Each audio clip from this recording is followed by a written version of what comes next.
Hi guys, welcome back to Raksha Ranjith YouTube channel. ಇವತ್ತಿನ vlog ಬಂದು Krishna Janmashtami vlog ಆಗಿರುತ್ತೆ.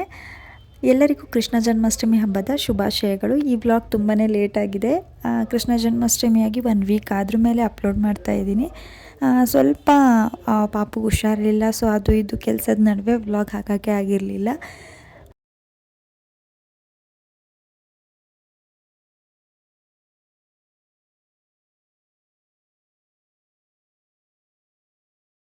ಲೇಟಾಗಿ ವ್ಲಾಗ್ ಅಪ್ಲೋಡ್ ಮಾಡ್ತಿರೋದಕ್ಕೆ ಸಾರಿ ಕೇಳ್ತಾ, ಇದು ನನ್ನ ಮಗಳಿಗೂ ಕೂಡ ನಾನು ಕೃಷ್ಣ ಜನ್ಮಾಷ್ಟಮಿ ಡ್ರೆಸ್ ಹಾಕಿದ್ದೆ, ಸೊ ಅದರದ್ದೇ ಕಂಪ್ಲೀಟ್ ವ್ಲಾಗ್ ಆಗಿರುತ್ತೆ. ಹಾಗೆ ನೆಕ್ಸ್ಟ್ ಡೇ ಸಂಡೇದು ಕೂಡ ಈ ವ್ಲಾಗಲ್ಲೇ ಹಾಕಿರ್ತೀನಿ. ನನ್ನ ಮಗಳಿಗೆ ಕೃಷ್ಣನ ಡ್ರೆಸ್ ಹಾಕೋದೇ ಒಂದು ದೊಡ್ಡ ಟಾಸ್ಕ್ ಆಗಿತ್ತು ನಮಗೆ. ಯಾಕಂದರೆ ನಾನು ಕೃಷ್ಣನ ಡ್ರೆಸ್ ತಂದಿರೋದು ನಿಮಗೆ ವ್ಲಾಗಲ್ಲಿ ಹಾಕಿದ್ದೆ, ನಾನು ಒಂದು ವ್ಲಾಗ್ನ ಅಪ್ಲೋಡ್ ಮಾಡಿದ್ದೆ ಅಲ್ಲ. ಸೊ ಆವಾಗ ತಂದಿದ್ದ ದಿನದಿಂದನೇ ಅವಳು ಹಾಕೋಕ್ಕೆ ಇಷ್ಟನೇ ಪಡ್ತಾ ಇರಲಿಲ್ಲ. ಹಾಕೋಕ್ಕೆ ಹೋದರೆ ಬೇಡ ಅಂತ ಹೇಳೋದು, ಇಲ್ಲ ಒಂದು ಡ್ರೆಸ್ ಹಾಕ್ಕೊಂಡ್ರೆ ಸರ ಹಾಕೋದು ಬೇಡ ಅನ್ನೋದು, ಇಲ್ಲ ಅದ್ರದ್ದು ಕಿರೀಟ ಏನಿದೆ ಅದನ್ನ ಹಾಕೋದು ಬೇಡ ಅಂತ ಹೇಳೋದು. ಹೀಗೆ ಒಂದಲ್ಲ ಒಂದು ನಾನು ಲಾಸ್ಟಿಗೆ ಕೃಷ್ಣ ಜನ್ಮಾಷ್ಟಮಿ ದಿನವೂ ಹಾಕಲ್ವೇನೋ ಅಂತ ಹೇಳ್ಕೊಂಡು ದಿನ ಟ್ರೈ ಮಾಡೋಣ ಅಂತೇಳಿ ಒನ್ ಡೇ ಬಿಟ್ಟು ಒನ್ ಡೇ ಹಾಕಿ ತೋರಿಸೋದು, ಆ ಥರ ಎಲ್ಲ ಮಾಡ್ತಾಯಿದ್ದೆ. ಬಟ್ ತಂದಲ್ಲಿಂದ ಕೃಷ್ಣ ಜನ್ಮಾಷ್ಟಮಿ ದಿನದವರೆಗೂ ಅವಳು ಹಾಕೋಕ್ಕೆ ಇಷ್ಟಪಡ್ತಿರ್ಲಿಲ್ಲ. ಅವತ್ತು ನಾನು ಹೆಂಗೆ ಟ್ರೈ ಮಾಡೋದು ಅಂತ ನಂಗೆ ದೊಡ್ಡ ತಲೆನೋವು ಶುರುವಾಗೋಗಿತ್ತು. ಆಗ ಪಕ್ಕದ ಮನೆಯವಳು ಒಬ್ಬಳು, ಅವಳದ್ದು ಫ್ರೆಂಡ್ ಇದ್ದಾಳಲ್ವ, ಸೊ ಅವಳು ಕೃಷ್ಣನ ಜನ್ಮಾಷ್ಟಮಿ ಡ್ರೆಸ್ ಹಾಕ್ತಾಯಿದ್ಲು, ಕೃಷ್ಣನ ಡ್ರೆಸ್ಸು. ಸೊ ಹಾಗಾಗಿ ಅವಳು ಹಾಕ್ಕೊಂಬರೋಕೆ ಹೇಳಿದೆ ಫಸ್ಟು. ಅವಳಿಗೆ ರೆಡಿಯಾಗಿ ಬಂದ್ರ ಮೇಲೆ ಅವಳನ್ನ ನೋಡಿಬಿಟ್ಟು ಇವಳು ನಾನು ಹಾಕ್ಕೋಬೇಕು ಅಂತ ಹೇಳಿ ಹೆಂಗೋ ಹಾಕ್ಸ್ಕೊಳ್ತಾ ಇದ್ದಾಳೆ.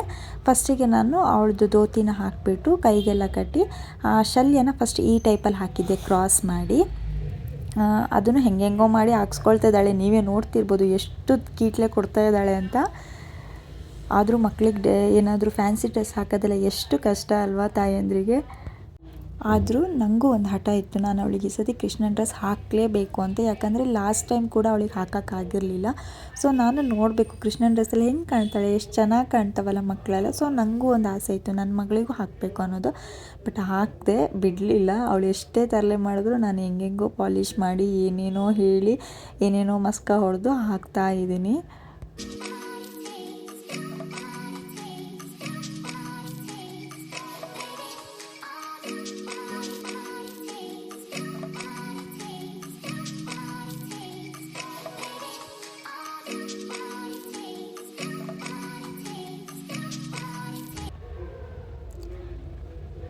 ಆ ಶಾಲ್ನ ಕ್ರಾಸಾಗಿ ಹಾಕಿದ್ನಲ್ಲ, ಯಾಕೋ ಒಂಥರ ಚೆನ್ನಾಗಿ ಕಾಣಿಸ್ತಾ ಇರಲಿಲ್ಲ.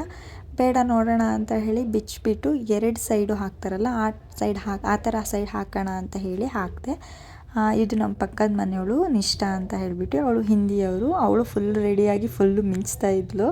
ಅವಳು 1 ಮಂತಿಂದ ವೆಯ್ಟ್ ಮಾಡ್ತಿದ್ದಾಳೆ ಕೃಷ್ಣನ ಡ್ರೆಸ್ ಹಾಕೋಕ್ಕೆ. ಹಾಗೆ ಅವಳು ನಿಷ್ಠಂಗೆ ತುಂಬ ಇಂಟ್ರೆಸ್ಟು, ಫೆಸ್ಟಿವಲಲ್ಲಿ ರೆಡಿ ಆಗೋದು, ಡ್ರೆಸ್ ತೊಗೊಳ್ಳೋದು, ಆ ಥರ ಎಲ್ಲ ಅಂದರೆ ತುಂಬ ಇಂಟ್ರೆಸ್ಟು. ಸೊ ಇವಳಿಗೂ ಆ ಇಂಟ್ರೆಸ್ಟ್ ಬರುತ್ತೇನೋ, ನೋಡೋಣ ಮುಂದಕ್ಕೆ. ಅಂತೂ ನಮ್ಮ ಪುಟಾಣಿ ಕೃಷ್ಣನ ರೆಡಿ ಮಾಡಿದೆ ಅಂತ ಆಯಿತು. ಒಂದು ಸತಿ ಖುಷಿ ಆಯಿತು. ಇವಾಗ ಮೇಯ್ನ್ ಟಾಸ್ಕ್ ಇರೋದೇ ಅವಳಿಗೆ ಕಿರೀಟ ಹಾಕೋದು. ಅದು ಎಷ್ಟು ಕಷ್ಟ ಕೊಟ್ಟಿದ್ದಾಳೆ ಅಂದರೆ, ಒಂದು ಸೈಡ್ ಹಾಕಿದ್ರೆ ಒಂದು ಸೈಡ್ ಅದು ಬಿದ್ದೋಗೋದು. ನಾನು ಏನು ಮಾಡಿದ್ದೆ, ಅದು ಎಲಾಸ್ಟಿಕ್ ಥರ ಬರುತ್ತಲ್ಲ, ಆ ಥರ ಕಿರೀಟ ತಂದಿರಲಿಲ್ಲ, ದಾರ ಕಟ್ತಾರಲ್ವ ಆ ಥರ ತೊಗೊಂಬಂದಿದ್ದೆ.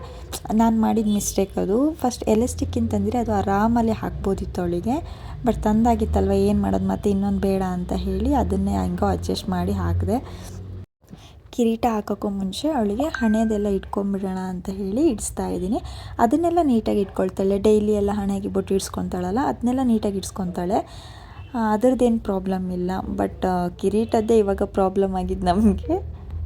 ಇವಳಿಗೆ ಕೃಷ್ಣನ ಡ್ರೆಸ್ ಹಾಕಬೇಕು ಅಂತ ಇವತ್ತು ಮನೇಲಿ ಏನೂ ಕೆಲಸ ಮಾಡಿರಲಿಲ್ಲ ನಾನು ಅವತ್ತು. ಆ್ಯಕ್ಚುಲಿ ನೆಲ ಕೂಡ ಒರೆಸಿರಲಿಲ್ಲ. ಫಸ್ಟ್ ಇವಳ್ದು ಏನಿದೆ ಮುಗಿದ್ಬಿಡ್ಲಿ, ಮತ್ತು ಎಲ್ಲಾದರೂ ಅವಳು ನಿಷ್ಠನೂ ಡ್ರೆಸ್ನ ಚೇಂಜ್ ಮಾಡಿಬಿಟ್ರೆ ಇವಳು ಹಾಕ್ಕೊಳ್ಳೋದಿಲ್ಲ. ಸೊ ಅವಳು ಹಾಕಿರೋದ್ರಿಂದ ನಾನು ಪಟ್ಟ ಅವಳಿಗೆ ಸ್ನಾನ ಮಾಡಿಸ್ಕೊಂಬಂದು ಡ್ರೆಸ್ ಮಾಡಿಬಿಟ್ಟು ಆಮೇಲೆ ಬೇಕಾದರೆ ನನ್ನ ಕೆಲಸ ಎಲ್ಲ ಮಾಡ್ಕೊಳ್ಳೋಣ ಅಂತ ಹೇಳಿ ಟಿಫನ್ ಒಂದು ಮಾಡಿಬಿಟ್ಟು ಪಟ್ಟ ರೆಡಿ ಮಾಡಿಸ್ತಾ ಇದ್ದೀನಿ ಇವಳನ್ನ. ನೋಡಿ ಕಿರೀಟ ಹಾಕ್ತಾ ಎಷ್ಟು ಕಷ್ಟ ಆಗ್ತಿದೆ. ಒಂದು ಸೈಡ್ ಒಬ್ಬರು ಹಿಡ್ಕೊಳ್ಳೋಣ ಅಂದರೆ ಹಿಡ್ಕೊಳ್ಳೋಕ್ಕೂ ಬಿಡ್ತಾ ಇರಲಿಲ್ಲ. ಜಾಸ್ತಿ ಫೋರ್ಸ್ಫುಲಿ ಹಿಡ್ಕೊಂಡ್ರೆ ಅದಕ್ಕೂ ಅವಳು ಬಿಡ್ತಾ ಇರಲಿಲ್ಲ. ಸೊ ಒಂದು ಸೈಡ್ ಹಾಕಿದೆ, ಅದೊಂದು ಕಡೆ ಕಣ್ಣಿಗೆ ಬರ್ತಾಯಿತ್ತು, ಅದಕ್ಕೂ ಬಿಟ್ಟಿಲ್ಲ ಅವಳು. ಮತ್ತೊಂದು ಥರ ಟ್ರೈ ಮಾಡಿದೆ. ಎಷ್ಟು ಸತಿ ಟ್ರೈ ಮಾಡಿ ಆಮೇಲೆ ಹೆಂಗೋ ಮಾಡಿ ಹಾಕಿದೆ ಅಂತಾಯಿತು. ಲೂಸೇ ಆಗಿತ್ತು. ಒಟ್ಟು ಏನೋ 1-2 ಫೋಟೋ ಬಂದರೆ ಸಾಕು ಅಂತ ಹೇಳಿ ಒಟ್ಟು ಹಾಕಿಟ್ಟಿದ್ದೀನಿ ಇವಾಗ.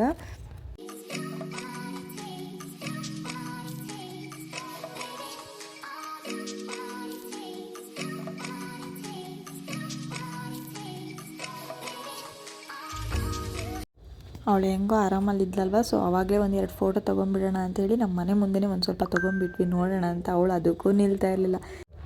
ಅವಳಿಗೆ ಕೊಳಲನ್ನ ಊದಬೇಕಾಗಿದೆ, ಬಟ್ ಊದೋಕ್ಕೆ ಅವಳಿಗೆ ಗೊತ್ತಾಗ್ತಿಲ್ಲ. ತೋರಿಸ್ಕೊಟ್ರೆ ಅದು ಹೊಟ್ಟೆ ಏನಿರುತ್ತಲ್ಲ ಕೊಳಲಲ್ಲಿ, ಅದನ್ನು ಬಾಯಲ್ಲೇ ಮುಚ್ಚಿಟ್ಕೊಂಡ್ಬಿಡ್ತಾ ಇದ್ಲು. ಊದಕ್ಕೆ ಗೊತ್ತಾಗ್ತಾ ಇರಲಿಲ್ಲ. ಅದನ್ನು ಟ್ರೈ ಮಾಡಿದ್ಲು ಸ್ವಲ್ಪ ಹೊತ್ತು, ಆಮೇಲೆ ಬಿಟ್ಟೊಡಿದ್ಲು.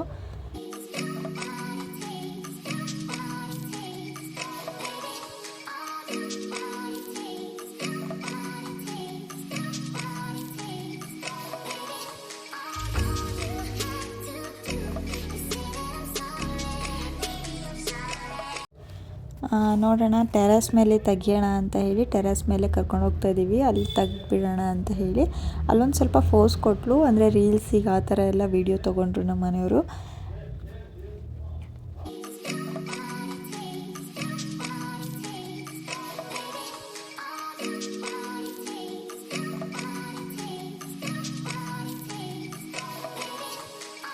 ಅವಳಿಗೆ ಫುಲ್ ಖುಷಿಯಾಗಿಬಿಟ್ಟಿದೆ ಇವಾಗ.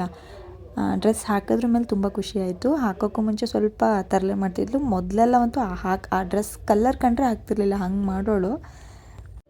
ಅವಳು ನಡ್ಕೊಂಬರ್ತಿದ್ರೆ ಎಲ್ಲ 2-3 ಜನ ಕ್ಯಾಮ್ರಾ ಇಟ್ಕೊಂಡು ಫೋಟೋ ತೆಗಿಯೋದು, ವೀಡಿಯೋ ಮಾಡೋದೆಲ್ಲ ಮಾಡ್ತಿದ್ವಲ್ಲ. ಅವಳಿಗೆ ಏನೋ ಒಂಥರ ಖುಷಿಯಾಗಿಬಿಟ್ಟಿದೆ.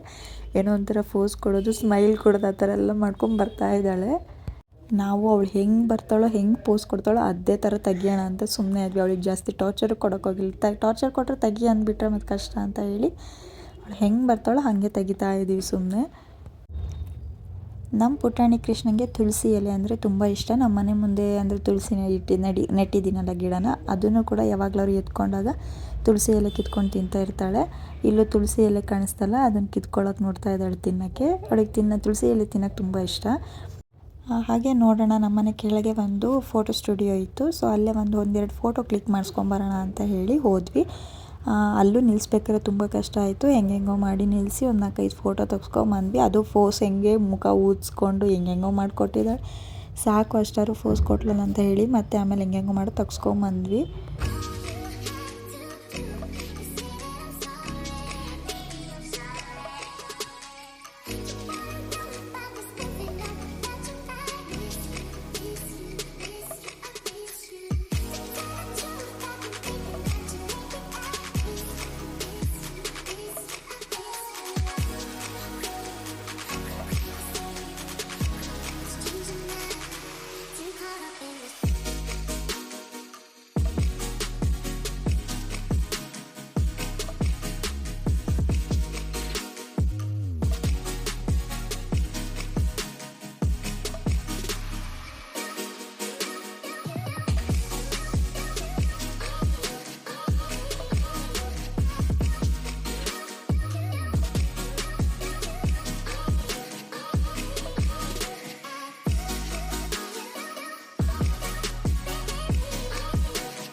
ನೆಕ್ಸ್ಟ್ ಡೇ ಸಂಡೇ ಆಗಿತ್ತು. ನಮ್ಮ ಮನೆಯವ್ರದ್ದು ಆಫೀಸ್ ಫ್ರೆಂಡ್ಸ್ ಎಲ್ಲ ಗೆಟ್ ಟುಗೆದರ್ ಒಂದು ಲಂಚಿಗೆ ಮೀಟ್ ಮಾಡೋಣ ಅಂತ ಹೇಳಿದರು, ಗೆಟ್ ಟುಗೆದರ್ ಥರ.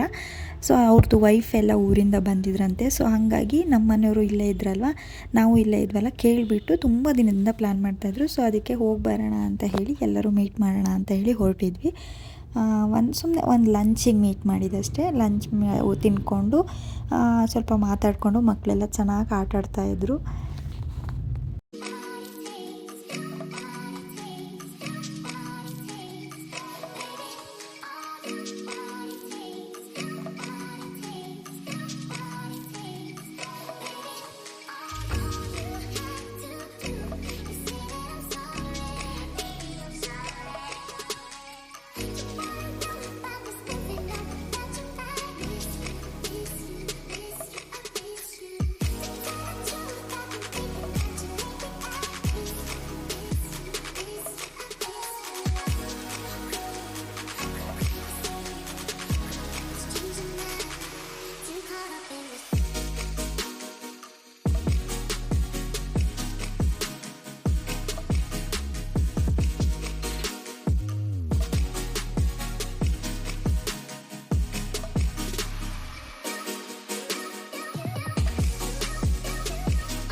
ಇದು ಇವತ್ತಿನ ವ್ಲಾಗ್ ಆಗಿತ್ತು ಗೈಸ್. ಯಾರಿಗೆಲ್ಲ ಇಷ್ಟ ಆಗಿದೆ ಲೈಕ್ ಮಾಡಿ, ಹಾಗೆ ಶೇರ್ ಮಾಡಿ, ಕಮೆಂಟ್ ಮಾಡಿ ಗೈಸ್. Thank you.